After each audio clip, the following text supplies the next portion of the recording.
When asked how Blattner Energy has been able to adapt so deftly to the times, Scott Blattner says it's in his family's DNA. I think that when you look back at the history of the company and you look at whether you go all the way back to David Henry when he started, and certainly when you go to our grandparents and our parents, they always accepted the reality that markets were going to change, and so you had to be looking for new opportunities. As we look at the last generation, they saw the highway market come to an end, and so they started looking at a lot of different opportunities. And we grew up in that environment, so that was kind of the incubator for us to not necessarily be scared and feel like we had to keep doing the same thing that we'd done when we grew up. We knew that the greater fear was for us to just stay where we were and not make the necessary changes.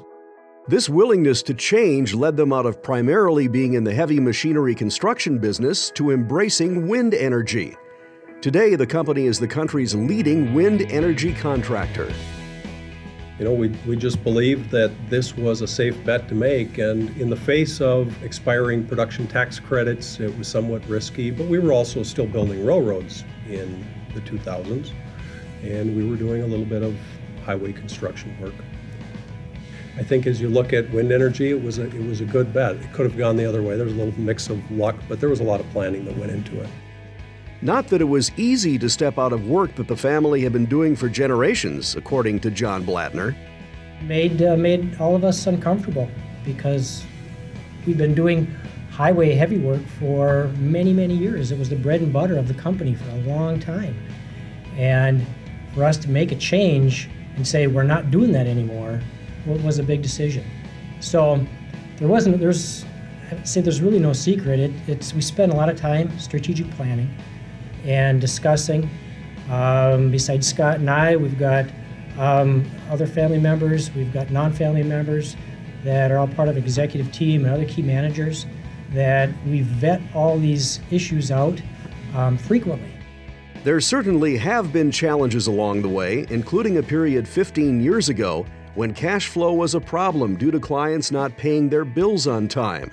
It nearly caused the company to fold.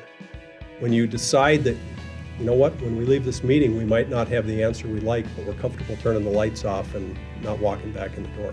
But fortunately, that's not the way it worked out. The fact that we were all willing to get around and challenge ourselves on what we were going to do honestly and, argue quite vocally for our positions, it fleshed out the new opportunities, which resulted in us picking a course of action that was going to be a smaller company at that time. And we became a smaller company in order to improve our position, both financially and professionally from a management standpoint, so that we could then move on and basically hit the gas and be able to accelerate again. We had to create a more solid foundation for ourselves in the face of that turmoil we had as the mining industry deteriorated. One of the intangible values the family has benefited from in running their business through multiple generations are the stories that have been passed down. You're able to transmit a lot of information through those stories about things you tried that didn't work, things you did try that did work, where, if you're not connected in that same way, you may not find the time between the time you come to the office in the morning and you leave at night. But as a family business, you have a lot of conversations that are outside of the business. The company is already looking ahead as to what's next for them in energy delivery. Yeah, we have a few interesting things. A couple that we can share, obviously. We're in solar and power delivery transmission lines and substations.